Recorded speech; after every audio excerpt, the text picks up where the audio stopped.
चलते हैं अपने अगले बुर्ज की तरफ जो कि है बुर्ज सुमला और आपको बयान करेंगे कि इनका 11 से 20 मार्च का ये अशरा इल्म नजूम की रोशनी में क्या कुछ बयान कर रहा है। वो अफराद जो 24 अगस्त से 22 सितंबर के अशरे के दौरान पैदा हुए हैं बुर्ज सुमला के तहत आते हैं। इसके अलावा वो अफराद जिनको अपनी तरीके पैदाइश मालूम ना हो मगर उनका नाम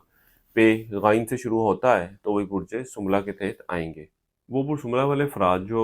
रिश्ते की तलाश में हैं, इनको चाहिए कि इस अशरे के दौरान इन मामलात के हवाले से ज़रूर कोशिश करें। अल्लाह के फजल व करम से ऐसी सूरत हाल बनती हुई नज़र आ रही है कि जब आपके रिश्ते की बात तय हो जाए, वो अफराद जो अंदरूनी सफ़र के ख्वाहिशमंद हैं, इस अशरे के शुरू के और दरमियानी अयाम का इन मामलात के हवाले से इंतखाब करें।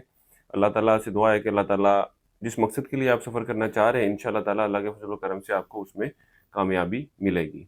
इसके अलावा इस अशरे के शुरू के और दरमियानी अयाम में तालिब इल्मों की तवज्जो भी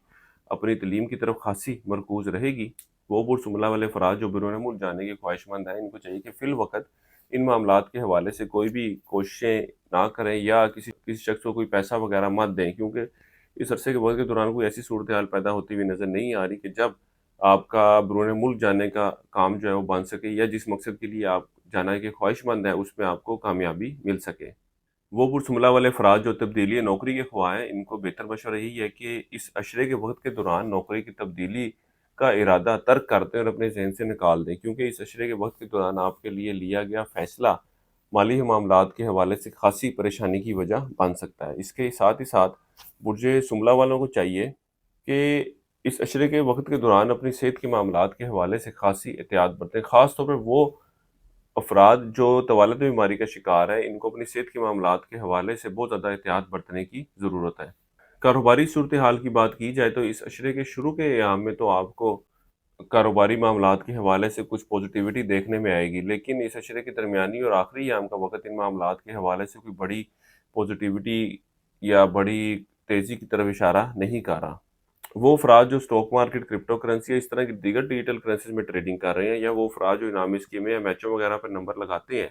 इनको बेहतर मशवरा यही है कि इन मामलात से दूर रहने की कोशिश करें, क्योंकि इस अशरे के वक़्त के दौरान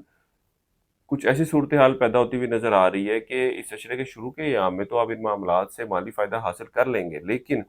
अगर ओवरऑल इस अशरे के वक़्त की बात की जाए, जो पैसा आपने इन मामलात से कमाया होगा, उससे ज़्यादा का नुकसान आप इस अशरे के वक़्त के दौरान करते नज़र आ रहे हैं। इसलिए बेहतर मशवरा ये है कि इन मामलात से दूर रहने की कोशिश करें।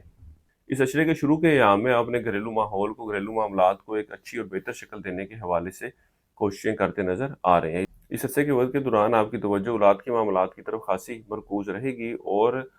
इस अरसे के वक़्त के दौरान आप लोग औलाद और शरीके हयात के साथ सैर व तफरीह के लिए भी जाते नज़र आ रहे हैं। इस अरसे के लिए एक वज़ीफ़ा आपको बता रहा हूँ, वो है सूरह फ़ातिहा का 3 मरतबा रोज़ाना आपने पढ़नी है